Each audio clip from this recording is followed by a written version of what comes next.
Hello students, welcome to D Kumar classes. तो आज हम लोग इनऑर्गेनिक केमिस्ट्री में नए चैप्टर की शुरुआत करने जा रहे हैं, that is metal ores and metallurgy, या इसी को हम लोग दूसरे शब्दों में कहते हैं general principle and process of isolation of elements. ये बड़ा इंपॉर्टेंट चैप्टर है। इससे बोर्ड में एवरी ईयर 5 मार्क्स के क्वेश्चंस आते हैं, मिनिमम 5 मार्क्स का। स्टेट बोर्ड में तो और ज़्यादा आता, लेकिन कोई भी बोर्ड से हो, आप सीबीएसई बोर्ड हो, स्टेट बोर्ड से हो, 5 मार्क्स क्वेश्चंस एसेंशियली इस चैप्टर से पूछे जाते हैं। बहुत ही ईजी होता।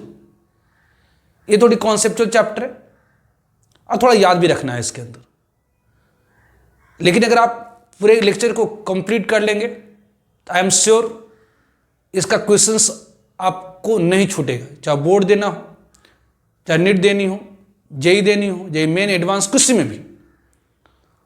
तो आज हम लोग नए चैप्टर शुरू करेंगे, that is the metal ores and metallurgy, या इसी को हम लोग कहते हैं general principle and process of isolation of elements. तो शुरू करते हैं मेटल ओर्स एंड मेटलर्जी। तो metal ores and metallurgy, metal ores and metallurgy, या इसी को हम लोग कहते हैं, एनसीईआरटी में लिखा हुआ है जनरल, एनसीईआरटी में जो लिखा हुआ general principle and process of isolation of elements, मतलब जनरल मतलब समान रूल, सिद्धांत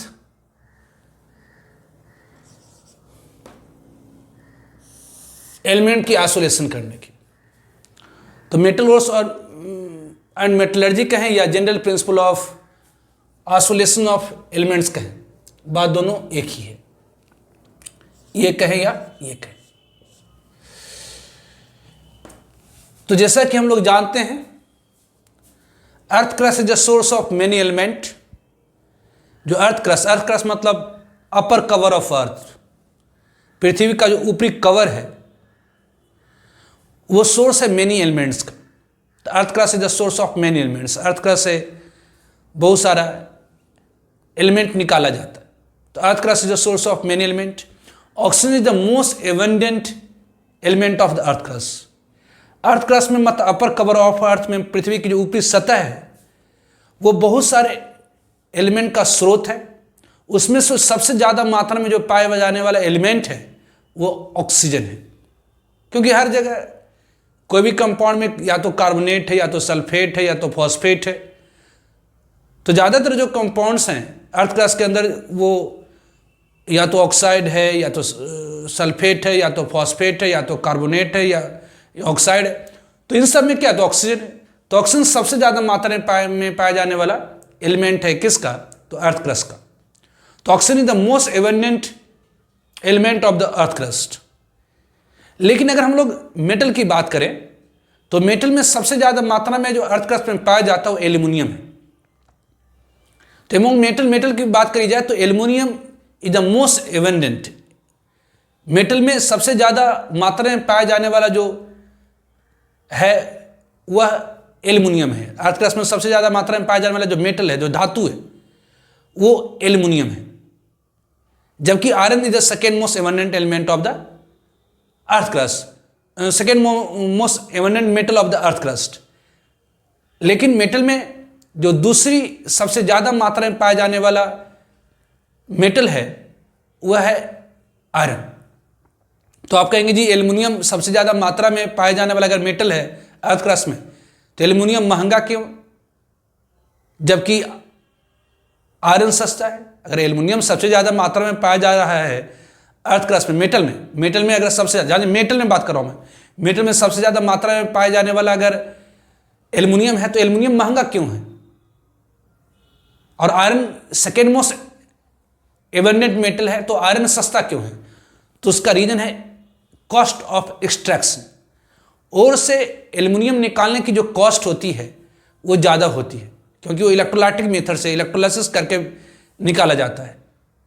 तो एल्युमिनियम को निकालने का जो कॉस्ट होता और से वो ज़्यादा है, इस कारण से एल्युमिनियम हमें कॉस्टली मिलता है, जबकि आयरन का ओर से निकालने का जो कॉस्ट है वह कम खर्चीला, इसलिए हमें कम दामों पर मिलता है।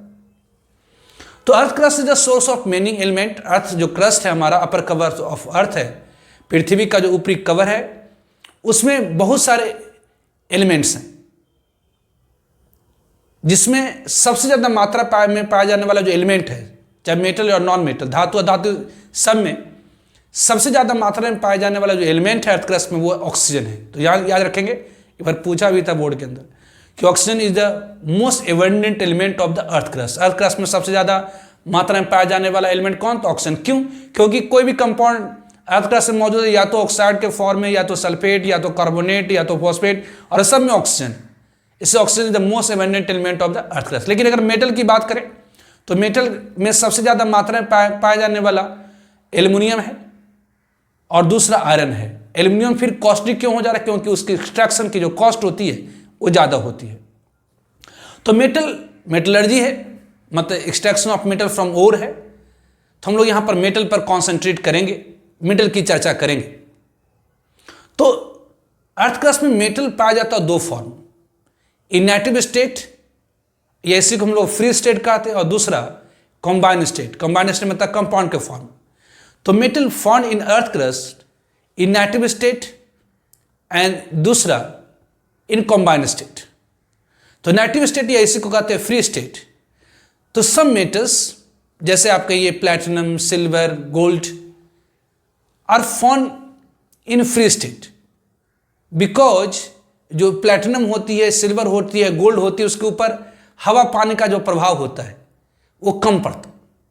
इसलिए सम मेटल, जैसे आप प्लैटिनम कहते हैं, सिल्वर कहते हैं, गोल्ड कहते हैं, ये समटाइम्स फ्री स्टेट में पाया जाता है, क्योंकि ये मेटल आसानी से अटैक नहीं हो पाती, ये आसानी से कंबाइन नहीं कर पाता है हवा और पानी, मतलब एयर और वाटर से। इस कारण से समटाइम ये फ्री स्टेट में पाया जाता है। जबकि metal which are easily attacked by air and water, जैसे सोडियम लीजिए, पोटेशियम लीजिए, मैग्नीशियम लीजिए, एल्युमिनियम लीजिए, आयरन लीजिए, तो वैसे मेटल जो आसानी से अटैक कर दिया जाता है, आसानी से कंबाइन कर जाता है हवा और पानी से, वो पाया जाता है कंबाइंड के फॉर्म, कंबाइंड स्टेट में, मतलब कंपाउंड के फॉर्म। तो वर्ड इसमें आता है मिनरल। मिनरल क्या है? खनिज। तो मिनरल क्या है? तो natural material of the earth crust. Earth crust का वो नेचुरल मटेरियल, वो प्राकृतिक संपदा जिसमें मेटल पाए जाती हैं, दैट इज कॉल्ड मिनरल। तो दो natural material of earth crust in which metal is found is called mineral. तो अर्थ क्रस्ट का वह नेचुरल मटेरियल जिसमें मेटल पाया जाता है उसे हम लोग क्या कहते हैं? तो मिनरल कहते हैं। और ओस किसे कहा जाता है? तो वह मिनरल, वह खनिज जिससे हम मेटल को इजिली, इकोनॉमिकली और लार्ज स्केल में निकाल पाते हैं, दैट इज कॉल्ड ओर्स। तो those minerals from which metal can be extracted easily, economically and in large scale is called ores. मतलब सारे मिनरल को हम और नहीं कहते हैं, वैसे मिनरल को और कहते हैं जिससे हम मेटल को निकाल सकते हैं इजिली, इकोनॉमिकली और लार्ज स्केल में। मतलब ऑल ओर्स आर मिनरल्स, सारा और मिनरल है, लेकिन सारे मिनरल और नहीं हो सकते। क्यों? क्योंकि मिनरल को और होने के लिए कंडीशन रखी हुई है कि वैसे मिनरल को हम और कहेंगे जिससे मेटल को इजीली, इकोनॉमिकली और लार्ज स्केल में निकाल पाएंगे। और ऑब्वियसली उसके अंदर जो अनवांटेड इंप्योरिटीज मौजूद होती है, शुद्धता मौजूद होती है, उसे हम लोग गैंग और मैट्रिक्स कहते हैं। अनवांटेड इंप्योरिटीज प्रेजेंट इन और is called gang and matrix. तो हम लोग कुछ ओर्स का नाम याद रखेंगे, कुछ ओर्स के केमिकल फार्मूला याद रखेंगे जो बड़ा ही इंपॉर्टेंट है। वो लगभग एवरी ईयर बोर्ड में तो पूछता है, तो 100% श्योर है। तो ओर्स का नाम आपको, मतलब ओर्स की केमिकल फार्मूला आपको याद रखनी पड़ेगी। तो मेटल ओर्स एंड मेटलर्जी, या इसी को हम लोग कहते हैं general principle and process of isolation of element. तो शुरू करते हैं। तो metal ores and metallurgy and general principle and process of isolation of element. तो अर्थ क्रस्ट मतलब upper cover of earth. Earth crust मतलब upper cover of earth. Earth crust is the source of many elements. Earth crust is the source of many elements. जो earth crust है वो source है किसके? तो many elements के। अर्थ crust is the source of many elements. Earth crust source है many elements के। Oxygen is the most abundant element. Oxygen is most abundant element of the earth crust. मतलब सारे मेटल और non metal में सबसे ज्यादा मात्रा में पाया जाने वाला जो एलिमेंट है ऑक्सीजन है। तो oxygen is most abundant element of earth crust. तो अर्थ क्रस्ट में सबसे ज्यादा मात्रा में पाया जाने वाला जो एलिमेंट है वो ऑक्सीजन है। ध्यान रखेंगे कि क्यों सबसे ज्यादा मात्रा में, क्योंकि कोई भी कंपाउंड अगर अर्थ क्रस्ट में मौजूद है तो या तो ऑक्साइड है, या तो सल्फेट है, या तो कार्बोनेट है, या तो फॉस्फेट है। इस कारण से oxygen is the most abundant element of the earth crust. लेकिन हम लोग यहां पर मेटल की चर्चा करेंगे। तो एमोंग मेटल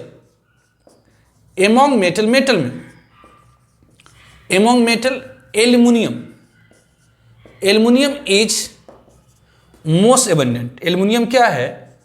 तो मोस्ट एबंडेंट है। मोस्ट एबंडेंट मतलब सबसे ज्यादा मात्रा में पाया जाता है। And iron come second. और आयरन क्या है? तो दूसरा सबसे ज्यादा, आयरन कम सेकेंड मतलब आयरन दूसरा सबसे ज्यादा एबंडेंट मेटल है। तो आप कहेंगे जी एल्युमिनियम सबसे ज्यादा मात्रा में पाया जाने वाला मेटल है अर्थ क्रस्ट में, तो ये एक्सपेंसिव क्यों है, ये महंगा क्यों है? क्योंकि एल्युमिनियम की जो एक्सट्रैक्शन की कॉस्ट होती है वो ज़्यादा है, जबकि आयरन की जो एक्सट्रैक्शन की कॉस्ट होती है, आयरन ओर से आयरन निकालने का जो खर्च होता है वो कम होता है, इसलिए सस्ता है। तो अर्थ क्रस्ट में सबसे ज़्यादा मात्रा में पाया जाने वाला जो एलिमेंट है वो ऑक्सीजन है। सारे धातु अधातुओं में सबसे ज़्यादा कौन मात्रा में पाया जाता है? तो ऑक्सीजन, याद रखिएगा। और मेटल में सबसे ज़्यादा मात्रा में कौन सा पाया जाता है? तो एल्युमिनियम। और आयरन क्या है? तो दूसरा सबसे ज़्यादा एबंडेंट एलिमेंट है किसके? तो अर्थ क्रस्ट में। तो metal found in earth crust in two state. Metal पाया जाता है अर्थ क्रस्ट में टू स्टेट में। तो मेटल पाया जाता, metal found in earth crust in two state. Earth crust in two states. Metal पाया जाता है अर्थ क्रस्ट में टू स्टेट पे। Metal found in earth crust in two state. First one in native state,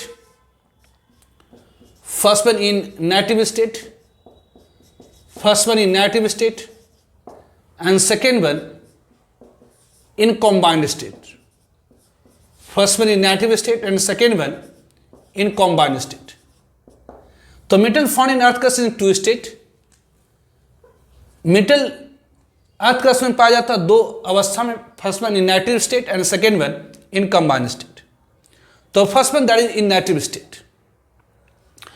तो some metals जैसे platinum, silver, gold etc are not easily attacked by air and water, so sometimes it is found in free state or native state.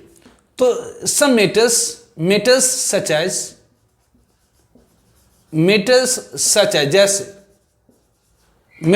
जैसे platinum है, gold है, silver है etc sometimes मतलब कभी कभी पाया जाता है, मिलता है, फाउंड इन फ्री स्टेट मतलब कंपाउंड के फॉर्म में, प्योर फॉर्म में मिल जाएगा in free state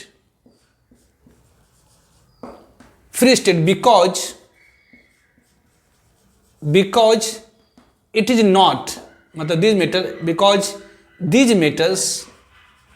these metals are not are not easily attacked by air and water. by air मतलब ऑब्वियसली जैसे ऑक्सीजन है ना, and water, air and water, and water कहलाता है कॉल्ड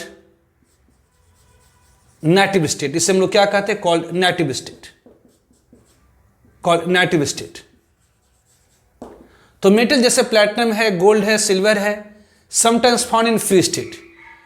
जैसे प्लैटिनम, गोल्ड, सिल्वर ये सारा समटाइम क्या होता तो फ्री स्टेट में पाया जाता, बिकॉज इन सारे मेटल के ऊपर हवा और पानी का प्रभाव नहीं पड़ता, इसलिए इसे हम लोग क्या कहते हैं? तो नेटिव स्टेट कहते हैं. तो metal such as platinum, gold, silver, it is sometimes found in free state because these metals are not easily attacked by air and water, called native state. इसे हम लोग नेटिव स्टेट कहते हैं. लेकिन metals which are easily attacked by air and water पाया जाता, found in combined state, found in form of compound, कहलाता है कॉम्बाइंड स्टेट. तो earth crust is the source of many elements. Oxygen is the most abundant element of the earth crust. Among metal, aluminum is the most abundant and iron comes second. Metal found in earth crust is in two state, in native state or in combined state. Metals such as platinum, silver, gold sometimes found in free state. Free state मतलब compound के form नहीं पाया जाता, because these metals are not easily attacked by air and water, called native state. ठीक है. Now reactive metals. तो metal found in earth crust in two state. First one in native state and second one in combined state. तो जो less reactive metal होती है जैसे platinum है, gold है, सिल्वर है, ये पाया जाता है फ्री स्टेट में because this metals are not easily attacked by air and water, called native state. जबकि जो रिएक्टिव मेटल्स होती हैं, रिएक्टिव मेटल्स सच है जैसे, रिएक्टिव मेटल्स सच है जैसे आप कह देते हैं sodium, potassium, magnesium, calcium, iron, etc. Found in combined state, found in form of compound, found in combined state मतलब कंपाउंड के form. Because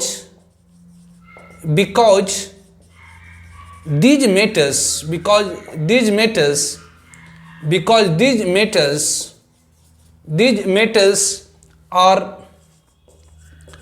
easily attacked by air and water, by air obviously oxygen and water. क्योंकि ये सारा जो metal है वो आसानी से अटैक किया जाता है एयर और वाटर, कॉल्ड कहलाता क्या? तो कॉल्ड कॉम्बाइंड स्टेट. इसे हम लोग क्या कहते हैं? Called combined state. इसे हम लोग कहते हैं कॉम्बाइंड स्टेट. तो metal found in earth crust in two state. Metal earth crust में दो प्रकार से, दो रूपों में पाया जाता है, इन नेटिव स्टेट और इन कॉम्बाइंड स्टेट. तो नेटिव स्टेट में वैसे मेटल जो लेस रिएक्टिव है, लेस रिएक्टिव मेटल सच है जैसे लेस रिएक्टिव मेटल, जो लेस रिएक्टिव मेटल होती हैं जैसे प्लैटिनम है, गोल्ड है, silver, etc. Sometimes found in free state because these metals are not easily attacked by air and water, called native state. जबकि जो रिएक्टिव मेटल्स होते हैं, जो आसानी से रिएक्शन करने वाला मेटल होता है, जैसे सोडियम है, पोटेशियम, मैग्नीशियम है, कैल्शियम है, आयरन है, ये सारा पाया जाता है किस में? तो कॉम्बाइंड स्टेट में, बिकॉज इन सारे मेटल के ऊपर आसानी से हवा और पानी का प्रभाव पड़ जाता. Now minerals and ores. Now mineral and ores. तो मिनरल्स एंड ओर्स, तो वर्ड जो मिनरल, ये मिनरल क्या है? हिंदी में कहते हैं खनिज. ये मिनरल क्या है? तो natural material of earth crust, earth crust का वो नेचुरल मटेरियल जिसमें मेटल पाया जाता है. नेचुरल मटेरियल इन विच, वह नेचुरल मटेरियल, नेचुरल मतलब अर्थ क्रस्ट का वह नेचुरल, वह प्राकृतिक संपदा, natural material in which, natural material of earth crust in which natural material of earth crust earth crust in which metal is found, जिससे metal पाया जाता है, इज कॉल्ड कहलाता क्या है, तो इज कॉल्ड मिनरल्स। उसे हम लोग क्या कहते हैं, तो natural material of earth crust in which metal is found, जिसमें मेटल पाई जाती हैं, in which metal is found is called कहलाता क्या है, तो इज कॉल्ड मिनरल्स। तो नेचुरल मटेरियल ऑफ अर्थ का जिसमें मेटल पाया जाता है, तो मिनरल आया है मेटल से, तो नेचुरल मटेरियल जिसमें मेटल पाया जाता है उसे क्या कहा जाता है, तो मिनरल्स। ओर्स क्या है, तो दोज मिनरल्स, वैसे खनिज, दोज मिनरल्स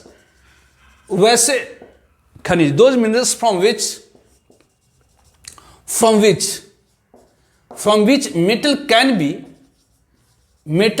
be extracted मतलब निकाला जा सकता है, extracted easily मतलब आसानी से, इकोनॉमिकली मतलब कम खर्चे में, एंड इन लार्ज स्केल और बहुत ज्यादा मात्रा में, इन लार्ज स्केल, इज कॉल्ड कहलाता क्या है, तो इज कॉल्ड ओर्स। तो वैसे मिनरल्स, वैसे खनिज मतलब वैसे नेचुरल मटेरियल्स जिससे हम मेटल को निकाल सकते हैं, एक्सट्रैक्ट मतलब निकाल सकते हैं, इजिली मतलब आसानी से, इकोनॉमिकली मतलब सस्ता, और लार्ज स्केल मतलब बहुत ज़्यादा मात्रा में, उसे ओर्स कहा जाता है। तो those minerals from which metal can be extracted easily, economically and in large scale is called ores. तो वैसे मिनरल्स जिससे हम मेटल को इजिली, इकोनॉमिकली और लार्ज स्केल में निकाल सकते हैं, उसे क्या कहा जाता है, तो ओर्स कहा जाता है।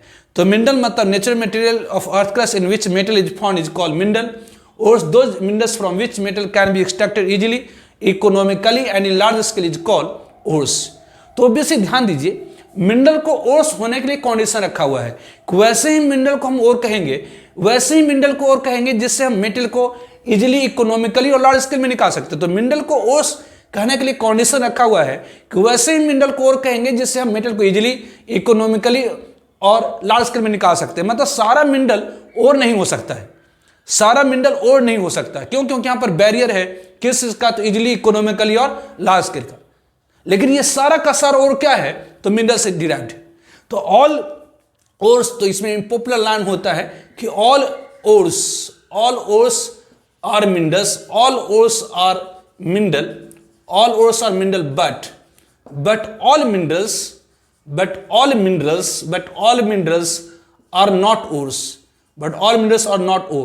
तो सारे के सारे ores क्या हैं, तो मिनरल है, लेकिन सारा का सारा मिनरल और नहीं हो सकता। क्यों, क्योंकि वैसे ही मिनरल को हम और कहेंगे जिससे हम मेटल को इजीली, इकोनॉमिकली और लार्ज स्केल में निकाल सकते हैं। तो बेसिक मिनरल को और होने के लिए एक बैरियर है, एक रुकावट, एक कंडीशन है क्या, कि वही मिनरल जिससे हम मेटल को इजीली, इकोनॉमिकली और लार्ज स्केल में एक्सट्रैक्ट कर सकते हैं, उसी को हम क्या कहते हैं, तो ओर्स कहते हैं। तो all ores are mineral but all minerals are not ore.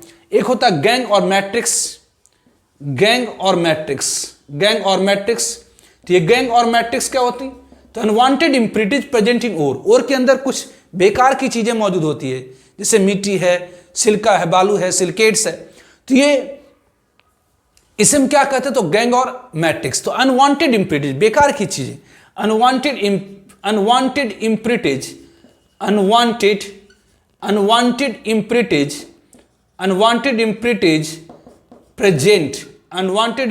Present in ores is called, कहलाता क्या है, इज कॉल्ड गैंग और मैट्रिक्स, इज कॉल्ड गैंग और मैट्रिक्स।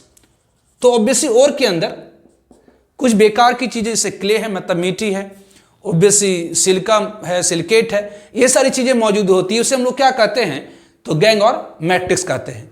तो metal found in nature in two state, that is inactive state and second one in combined state. तो जो less reactive metal होती है, जैसे प्लैटिनम है, सिल्वर है, गोल्ड है, obviously sometimes found in free state.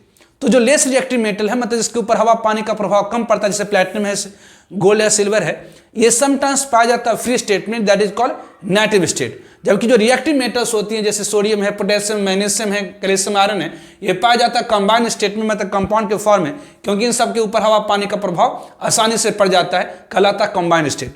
Mineral and ores, तो mineral क्या है, तो natural material of earth crust in which metal is found, वह नेचुरल मटेरियल अर्थ क्रस्ट का जिसमें मेटल पाया जाता है उसे हम क्या कहते हैं, तो मिनरल कहते हैं। ओर्स क्या है, तो those minerals from which metal can be extracted easily, economically and in large scale is called ores. तो all ores are minerals but all minerals are not ores, सारे के सारे मिनरल ओर्स हैं, लेकिन सारा का सारा ओर्स मिनरल है, लेकिन सारे के सारे मिनरल ओर नहीं हो सकते। गैंग और matrix, unwanted impurities present in ore के अंदर जो अनवांटेड इम्प्योरिटीज मौजूद होती हैं उसी को हम लोग क्या कहते हैं, तो गैंग और मैट्रिक्स कहते हैं। तो हम लोग को इससे मेनली ओर्स का नाम याद रखना है, ओर्स की केमिकल फार्मूला हमें याद रखनी है, जो मैं यहाँ लिखाता हूँ और नेक्स्ट लेक्चर के अंदर उसको आप याद करके आएंगे, उससे रिलेटेड मैं कुछ क्वेश्चंस करूंगा। दैट इज वेरी इंपॉर्टेंट, क्योंकि एवरी ईयर उससे क्वेश्चंस आते ही आते हैं। तो ऑब्वियसली अगर ओर्स का केमिकल फार्मूला आपको याद है तो जेई मेन हो, जेई एडवांस हो, नीट हो, ऑब्वियसली 12th बोर्ड हो, कहीं भी वो आता है उससे questions,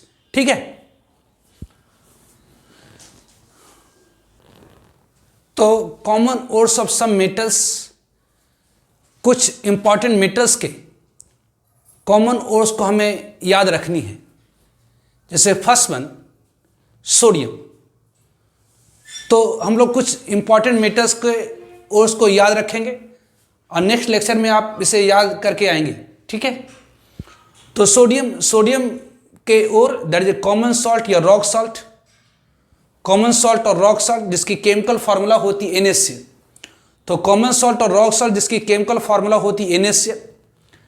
second one the Chile saltpetre, chemical formula आपको याद रखनी है, चिली सॉल्टपीटर जिसकी केमिकल फार्मूला होती है NaNO3।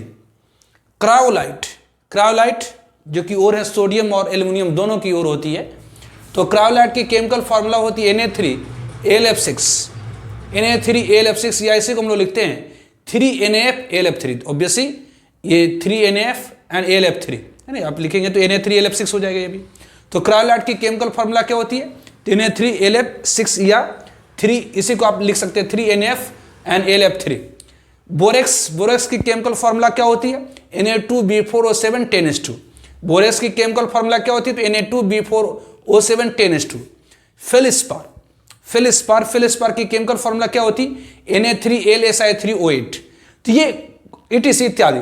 तो इसमें से आपको मेनली जो जो common salt, rock salt NaCl, Chile saltpetre that is NaNO3, cryolite Na3AlF6, borax Na2B4O7 10s2, obviously feldspar. तो ये कॉमन ओर्स है जिसको आपको याद रखना है। कॉमन सॉल्ट मतलब NaCl, चिली सॉल्टपीटर मतलब NaNO3, क्रायोलाइट मतलब Na3LF6, बोरेक्स मतलब Na2B4O7 10s2 और फेलिस्पार मतलब Na3LSi3O8। उस तरह से पोटेशियम के ओर्स, सिल्वाइन मतलब केसियन, सिल्वाइन की केमिकल फार्मूला क्या होती है, तो केसियन। तो sylvine. Second one is the Indian saltpetre जिसकी केमिकल फार्मूला होती है KNO3 है ना, ये चिली सॉल्टपीटर, ये इंडियन सॉल्टपीटर जिसकी केमिकल फार्मूला KNO3। कार्नालाइट जिसकी केमिकल फार्मूला होती है KCl-MgCl2 6s2, कार्नालाइट जिसकी केमिकल फार्मूला KCl-MgCl2 6s2। उस तरह से ETC इत्यादि। Carnallite is the ores of potassium and magnesium both, जैसे आपका क्रायोलाइट ओर्स होता है सोडियम और एल्युमिनियम, सोडियम भी है और एल्युमिनियम भी, उसी तरह से कार्नालाइट पोटेशियम और मैग्नीशियम दोनों की ओर होती है। उस तरह से मैग्नीशियम के ores, magnesite chemical formula MgCO3, dolomite जिसकी केमिकल फार्मूला MgCO3 CaCO3, विशेष मैग्नीशियम और कैल्शियम दोनों की ओर से। और ये क्या है, तो कार्बोनेट ओर है, जैसे मैग्नेसाइट क्या है, तो कार्बोनेट है और है किसका, तो मैग्नीशियम का। डोलोमाइट क्या है, तो कार्बोनेट और है किसका, तो मैग्नीशियम और कैल्शियम का। Epsom salt chemical formula MgSO4 7s2, ये क्या है, तो सल्फेट और है किसकी, तो मैग्नीशियम की। कार्नालाइट, ऑब्वियसली कार्नालाइट क्या है, तो ऑब्वियसली पोटेशियम और मैग्नीशियम दोनों की ओर है, तो ये पोटेशियम की ओर, ऑब्वियसली ये मैग्नीशियम की ओर भी है, तो कार्नालाइट। तो ये केमिकल फार्मूला आपको याद रखनी है। जैसे सोडियम के ओर्स में तो कॉमन सॉल्ट मतलब रॉक सॉल्ट मतलब NaCl, ಚಿಲ್ಲಿ ಸಾಲ್ಟ್ ಪೀಟರ್ ಮತ್ತು Na3, ಕ್ರಾವಲೈಟ್ ಮತ್ತು Na3LF6, ಬೋರೆಕ್ಸ್ ಮತ್ತು Na2B4O7 10H2O, ಫೆಲೆಸ್ಪಾರ್ ಮತ್ತು Na3LSI3O8, पोटेशियम की ओर दैट इज सिल्वाइन मतलब KCl, इंडियन सॉल्ट पीटर मतलब KNO3, कॉर्नोलाइट मतलब KCl MgCl2 उसी तरह से मैग्नीशियम की ओर दैट इज मैग्नेसाइट मतलब MgCO3, डोलोमाइट मतलब MgCO3 COCO3, एप्सम सॉल्ट मतलब MgSO4 7H2O, कॉर्नोलाइट मतलब KCl MgCl2 है ना। और भी और का नाम दिखा रहे, पहले नेक्स्ट स्लाइड में से और आगे बताते हैं। उसी तरह से ओर्स ऑफ कैल्शियम, कैल्शियम के ओर्स और इसकी केमिकल फार्मूला हमें याद रखनी है। जिप्सम, जिप्सम की chemical formula CSO4 2H2, gypsum जिसकी chemical formula CSO4 2H2, limestone जिसकी केमिकल फार्मूला CaCO3, फास्फोराइड जिसकी केमिकल फार्मूला Ca3PO4 फ्लोरेस्पार जिसकी केमिकल फार्मूला CF2। तो बेसिक ये सारा सल्फेट और ऑफ कैल्शियम है, ये कार्बोनेट और ऑफ कैल्शियम है, ये फास्फोट और ऑफ कैल्शियम है, और ये फ्लोराइड और ऑफ कैल्शियम है। तो कैल्शियम के ores that is gypsum CSO4 2H2, limestone that is CaCO3, phosphorite that is Ca3PO4 fluorspar that is CF2। उस तरह से ओर्स ऑफ एल्यूमिनियम, एल्यूमिनियम के ओर्स बॉक्साइट जिसकी केमिकल फार्मूला Al2O3 2H2 मतलब ये ऑक्साइड और ऑफ एल्यूमिनियम है, corundum Al2O3, cryolite Na3LF6, obviously ये cryolite ore होती है किसकी, तो सोडियम एल्यूमिनियम दोनों की। तो ये फॉर्मूला आपको याद रखें। बॉक्साइट मतलब ये एल्यूमिनियम ऑक्साइड का हाइड्रेटेड ओर है, और कोरंडम मतलब Al2O3 मतलब डिहाइड्रेटेड ओर है, मतलब इसमें वाटर मोलिक्यूल नहीं है। तो बॉक्साइट मतलब Al2O3 2H2, कोरंडम मतलब Al2O3 एंड क्रायोलाइट मतलब Na3LF6, या इसी को आप लिख सकते हैं 3NF LF3 इत्यादि। टीन, टीन की ओर दैट इज कैसेराइड SnO2 याद रखें, टीन की ore cassiterite that is SnO2। Ores of lead, lead की ore that is galena PbS, ये सल्फाइड और ऑफ लेड है ना, ये सल्फाइड है, lead sulphide. Galena is sulphide ore of lead. Anglesite chemical formula PbSO4, ये sulphate और of what तो lead है। सेरुसाइट दैट इज PbCO3, ये कार्बोनेट और है, तो ये सल्फाइड और है। Galena is sulphide ore of ओबेसिलेट, ये सल्फेट और है ना, ये सल्फेट ये कार्बोनेट और है। तो गैलेना मतलब PbS, एंग्लेसाइट मतलब PbSO4, सेरुसाइट मतलब PbCO3। उसी तरह से ओर्स ऑफ कॉपर, कॉपर की ओर दैट इज कॉपर पैराइट या चाल्कोपैराइट CuFeS2, कॉपर पैराइट या चाल्कोपैराइट CuFeS2। Copper glass that is Cu2S, copper glass मतलब Cu2S। क्यूप्राइट मतलब Cu2O, क्यूप्राइट मतलब Cu2O। मेलाचाइट मतलब CuCO3 COH2, मेलाचाइट मतलब CuCO3 COH2, मेलाचाइट मतलब CuCO3 COH2। एजुराइट मतलब 2CuCO3 COH2। उस तरह से जिंक, जिंक के ore that is zinc blende ZnS, zinc blende मतलब ZnS। कैलामाइड मतलब ZnCO3, कैलामाइड मतलब ZnCO3, ये carbonate of zinc, carbonate ore of zinc है, ये सल्फाइड और ऑफ जिंक है। तो obviously ores of copper, copper pyrite या chalcopyrite it is also chief ore of copper, इसमें CuFeS2 है, ये सल्फाइड और ऑफ कॉपर कहलाता है। कॉपर ग्लास ये भी क्या है, तो सल्फाइड और ऑफ कॉपर है। क्यूप्राइड क्या है, तो ऑक्साइड और ऑफ कॉपर है। मेलाचाइट में क्या है, तो कार्बोनेट और हाइड्रोक्साइड है। एजुराइड क्या है, तो कार्बोनेट और हाइड्रोक्साइड है। जिंक ब्लेंड ZnS, कैलामाइड तो ZnS तो आपको याद रखना होगा कि जिप्सम मतलब CSO4 2H2, लाइमस्टोन मतलब CaCO3, फास्फोराइट मतलब Ca3PO4 फ्लोरेस्पार मतलब CF2। उस तरह से बॉक्साइट मतलब Al2O3 2H2, कोरंडम मतलब Al2O3, क्रायोलाइट मतलब Na3LF6, टीन मतलब कैसेराइट मतलब SnO2, गैलेना मतलब PbS, एंग्लेसाइट मतलब PbSO4, सेरुसाइट मतलब PbCO3। कॉपर ग्लास, कॉपर पैराइट या चाल्कोपैराइट मतलब CuFeS2, कॉपर ग्लास मतलब Cu2S, क्यूप्राइट मतलब Cu2O, ऑब्वियसली मेलाचाइट मतलब CuCO3 COH2, एजुराइट मतलब 2CuCO3 COH2, जिंक ब्लेंड मतलब ZnS, कैलामाइड मतलब ZnCO3। तो ये आपको ओर्स का नाम याद रखना पड़ेगा। नेक्स्ट स्लाइड में और आगे अपन करते हैं। Now ores of iron, iron की ओर दैट इज हेमेटाइट जिसकी केमिकल फार्मूला Fe2O3 होती है। मैग्नेटाइट, इसे मैग्नेटिक ओर ऑफ आयरन भी कहते हैं, या इसे मिक्स ऑक्साइड भी कहा जाता है, क्योंकि इसमें फेरस ऑक्साइड और फेरिक ऑक्साइड दोनों हैं। Fe+2 और Fe+3 दोनों हैं। ये फेरस ऑक्साइड या फेरिक ऑक्साइड, ये मिक्स ऑक्साइड भी कहलाता है। तो हेमेटाइट की केमिकल फार्मूला Fe2O3, मैग्नेटाइट का Fe3O4, या इसी को आप लिख सकते हैं FeO, Fe2O3, मतलब ये मिक्स ऑक्साइड है आयरन की। सिडेराइट की chemical formula, siderite is ore of iron, ये carbonate of ore of iron है FeCO3, ये ऑक्साइड ओर ऑफ आयरन हो गई। ये सिडेराइट क्या है, तो कार्बोनेट ओर ऑफ आयरन है, दैट इज FeCO3। आयरन पर it is sulphide ore of iron FeS2। तो ध्यान रखें, हेमेटाइट मतलब Fe3O4, हेमेटाइट मतलब Fe2O3, मैग्नेटाइट मतलब Fe3O4, सिडेराइट मतलब FeCO3, आयरन पराइट मतलब FeS2। दीज आर द, ये ऑक्साइड ओर है, ये mix oxide ore of iron है, ये मैग्नेटाइट ऑब्वियसली मिक्स ऑक्साइड है, और ये सिडेराइट कार्बोनेट ओर है, ये सल्फाइड ओर है। ओर्स ऑफ मैग्नीज, मैग्नीज की ore that is oxide ore होता है पैरेलोसाइट, याद रखेंगे pyrolusite is the ore of manganese, chemical formula MnO2, pyrolusite MnO2। Ores of silver that is argentite Ag2S, argentite मतलब Ag2S याद रखना आपको, हॉर्न सिल्वर मतलब AgCl। उसी तरह से मरकरी की ore that is cinnabar AgS, cinnabar AgS। Chromium की ore that is chromite Cr2O3 FeO। तो ये सम इंपॉर्टेंट मेटल की ओर से जिसको आपको याद रखनी है। ये आप बार बार just go through, just revision करिए, एक बार, दो बार, तीन बार, चार बार, पांच बार, ये अपने आप याद होगा। ये रटने की कोशिश करिए, जस्ट गो थ्रू, इसे बार बार आप रिवाइज जब करेंगे तो ये ओर्स के जो नाम हैं ये अपने आप, मतलब ओर्स के जो केमिकल फार्मूला, नाम के साथ केमिकल फार्मूला आपको आसानी से याद हो जाएगा। तो ऑब्वियसली नेक्स्ट क्लास में मैं एक्सपेक्ट करता हूँ कि आप लोग कम से कम 5-6 बार इसे रिवाइज कर करके जरूर आएंगे, क्योंकि बिना ओर्स के नाम के, ओर्स के केमिकल फार्मूला के अब आगे समझ नहीं पाएंगे। तो इसलिए ओर्स का नाम आपको याद रखना है, और ये भी ध्यान रखें, इससे ऑब्वियसली 2 मार्क्स का क्वेश्चन आपको आना ही आना है। अगर बोर्ड देने तो 2 मार्क्स का एटलीस्ट, और जेई मेन, जेई एडवांस में नंबर मार्क्स का तो बात नहीं करी जा सकती है, लेकिन इससे क्वेश्चन खूब सारे पूछे हुए हैं। तो ये ओर्स का केमिकल फार्मूला आपको याद रखनी है। ऑब्वियसली इसे रटने की जरूरत नहीं है, जस्ट गो थ्रू। अब इसे एक बार, दो बार, तीन बार, चार बार, 5 बार रिवाइज करेंगे, क्योंकि इनऑर्गेनिक केमिस्ट्री में एक चीज़ की ध्यान रखेंगे कि जितनी ज़्यादा फ्री माइंड से रिवीजन करेंगे, समझ के जितना बार आप रिवाइज करेंगे, उतना आपको ज़्यादा ग्रैस्प होगा, उतना ज़्यादा आपके दिमाग में ये चीज़ें सेट होंगी।